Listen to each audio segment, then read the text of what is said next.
My doctor has recommended surgery. I'm not sure I want to go under the knife. Will my refusal to have surgery automatically disqualify me for Social Security disability benefits? While it's your right to choose whether or not you wish to undergo surgery, that decision can impact your rights to Social Security disability benefits. Learn how a refusal to undergo surgery can be used by the Social Security Administration to deny your claim for benefits. The Social Security Administration uses a 5-step sequential evaluation to determine your entitlement to benefits. At step 1, your impairment must prevent you from doing any work and last or be expected to last for at least 12 months. At step 2, your condition must be permanent and not temporary in nature, like a strain or a sprain. So the issue at step 1 and 2 becomes whether or not your impairment will last for 12 months and whether surgery would improve your condition and allow you to return to work.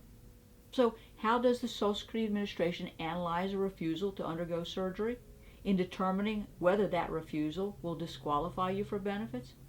Well, the Social Security Administration is going to ask the following questions. They're going to be looking for these answers in your medical records.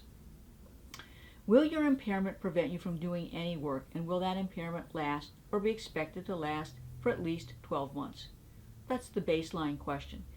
Did your doctor prescribe surgery, and if so, is that surgery expected to restore your ability to work?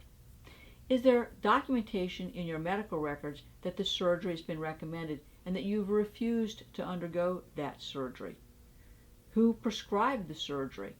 The surgery has to be prescribed by your treating physician and not a Social Security Administrative consultative examiner or a medical reviewer. However, the consultative examiner or medical reviewer provider is allowed to determine whether or not the prescribed surgery would restore your ability to work or whether alternative treatment recommendations of your physician are sufficient to allow you to return to work. The Social Security Administration is going to ask, will the surgery restore your ability to work? Well, again, the medical consultant at the Disability Determination Services, who review initial claims and recons, will review your application, and they're going to try to determine whether or not the prescribed surgery would restore your ability to work, or whether alternative treatment recommended by your physician would be sufficient to return to work. Now, if you're at the request for hearing stage, the administrative law judge is going to decide whether or not the surgery would restore your ability to work. And so I think that it's crucial that your medical records document the following: the full reason why you're refusing the surgery, your understanding of the predicted outcomes of the surgery, other treatment options that you are prescribed that can restore your ability to work, and the predicted outcomes of that treatment. The Social Security Administration has identified at least 8 circumstances under which a surgery refusal will not result in the denial of your claim. So you have to remember that if your physical impairment can be improved by surgery, you can be denied benefits on the basis of that refusal if you don't meet the requirements of Step 1 and Step 2 of the 5-step sequential evaluation. So what are those 8 circumstances under which the surgery refusal is not going to result in the denial of your claim? Well, the Social Security Administration is going to review your medical records and statement from you, and they're going to do this on a case-by-case basis to decide whether or not your refusal to have the surgery is an acceptable exception. And as I've said before, they may even have you examined by a medical consultant. So the 8 reasons are fear. You may be legitimately afraid of undergoing the surgery, but you have to prove the basis of the fear. Simply saying you're afraid to undergo the surgery won't cut it. I think that your doctor has to submit a letter that confirms they've had enough contact with you and know your fears, that you've discussed surgery with them and the possible complications, that you really are afraid of undergoing that surgery, and that your fear of surgery is a contraindication to having the surgery. Now, simply knowing that someone who's had a similar surgery with poor outcomes isn't sufficient. Another reason is religion. Now, you might claim that your religion prohibits you from undergoing surgery, but you're going to have to prove 2 things. You're going to have to prove that you're affiliated with the church, and you also have to prove that your religion's view on surgery is well documented. That proof is most likely going to come from clergy. So let me give you an example. Let's say that you have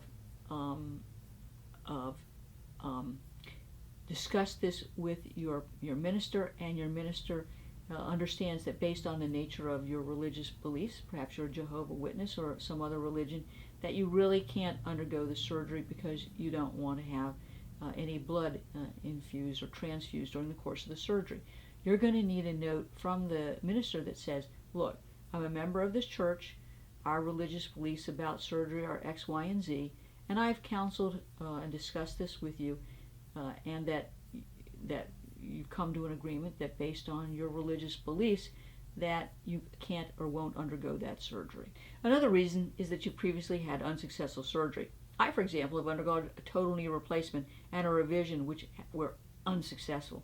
If I was claiming benefits as a result of my knee condition, the fact that I had already undergone surgery that was unsuccessful and didn't want to undergo additional surgery should be sufficient to justify my refusal to have yet another total knee replacement. My records would document that. How about finances? If you can't afford to undergo the surgery, you're going to have to prove that you've looked into every possible low-cost or no-cost treatment option. Document that there are no places in your local community that would do the surgery for free or at a reduced cost. You can make a list of the places that you talked to and the person you spoke with. There's also conflicting medical evidence about whether you should undergo the surgery.